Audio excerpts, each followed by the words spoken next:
Microjig, maker of the gripper. Work safer, work smarter. So the first thing I need to do is remove all the clamps from the wall.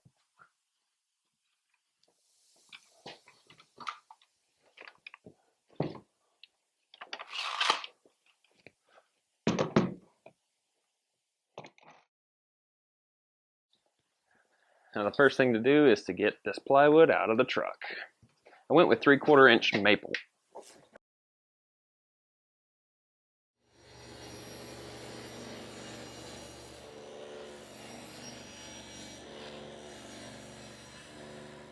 Alright, now since the length of my cabinet is going to be a lot longer than the length of my table saw fence, which is only 52 inches, I've got to cut the excess off instead of the length that I'm going to use. Now the length of my board is going to be 62 3/4 inches, so just mark that. And my blade is a full kerf blade, which is only 1/8 of an inch, so mark that.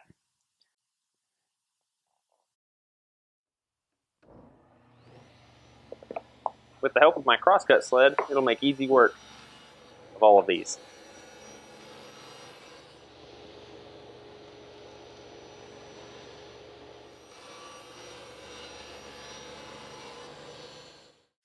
Now in order to have a way for this to mount to the wall, I'm going to cut some cleats that I can screw into that will not only be let into the sides, but also the top and bottom using an offset tongue and groove.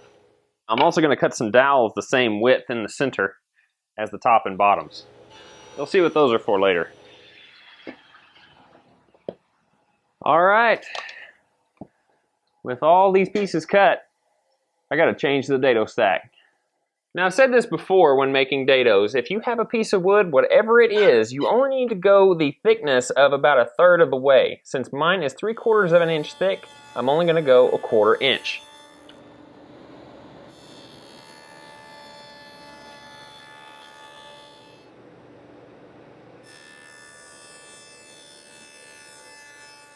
Okay, now I got the 2 outer blades of the dado stack set into the saw blade. We're going to make the grooves first that will accept the offset tongue for the top, bottom, and back cleats.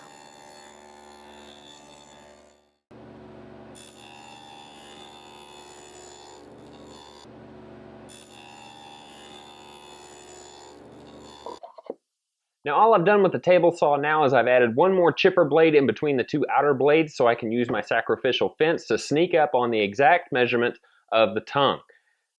Whenever you make this cut, you know you're going to be in the right place. Whenever the money shot takes away that little bit of wood in your groove that you made previously.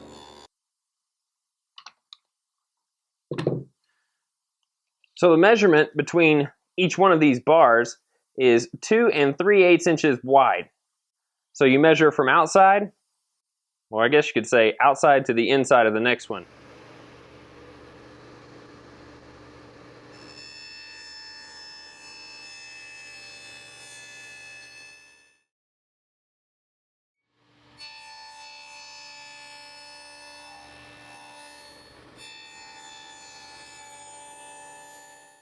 Okay, these are the top pieces for the doors as well as the sides, and as you can see, they perfectly line up together. Now, the trick is for the other pieces, I'm going to have another slot right in between these slots for the offset clamps that are going to be in place. All right, I'm over here at my janky drill press, so I can put some holes in the side pieces of the center section to accommodate these dowels. What these are for my spring clamps. They're just going to wrap around like that and just kind of hang in the middle. As you can see, doing a dry fit with all of these joints in place makes it really easy to assemble your piece.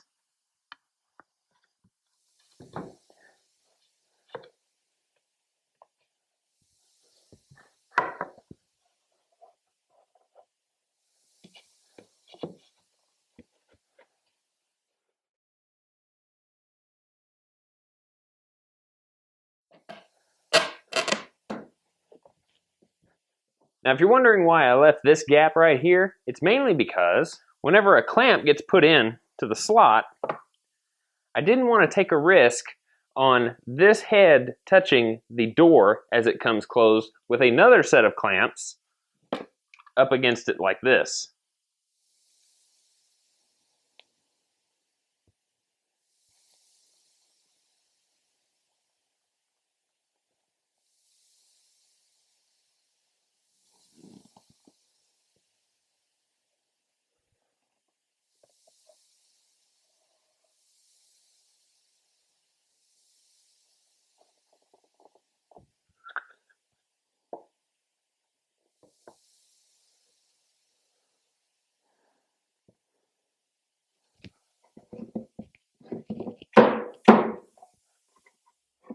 And just to make sure the rack doesn't sag, I'm just going to sink some screws through the back of the rack and through the mounting cleat.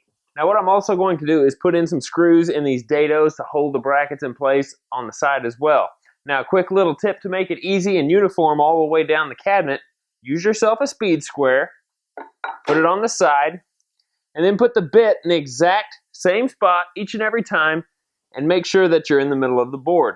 That way, each screw will be uniformly separated all the way down the cabinet.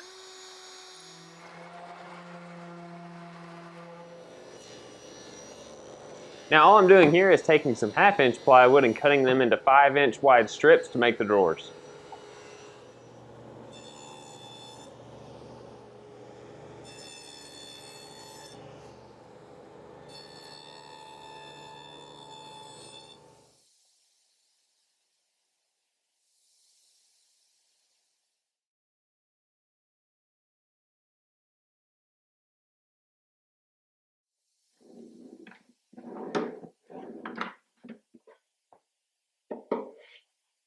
Now with the cabinets laid on their back and butted up to one another, we're just going to use a clamp and then screw them together, both of them on the side. Alright, I've got 4-inch by 1/4-inch barrel door style hinges installed, 3 of them on each side. Allows this thing to function. One thing we need to do with this hardware, because the screws were a tiny bit long, we just need to take a flat file and then file them down. Okay, now we're just going to take some hardwood and run it through at 1 inch wide and make the frame that will go on the doors. Okay, now we've changed over to a dado stack that's a little bit wider than a 1/2 inch because the pieces that I cut are a little bit wider than the reveal that I left for the plywood. We're going to stick the sacrificial fence on here just so I can sneak into that measurement.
Well, now that this thing is mounted and stocked, I am super stoked with how it turned out. I've even got places like this band clamp. It has a home now. I've got ways to display my clamps in a manner that I didn't think was possible. I am super, super excited to show this off to you guys.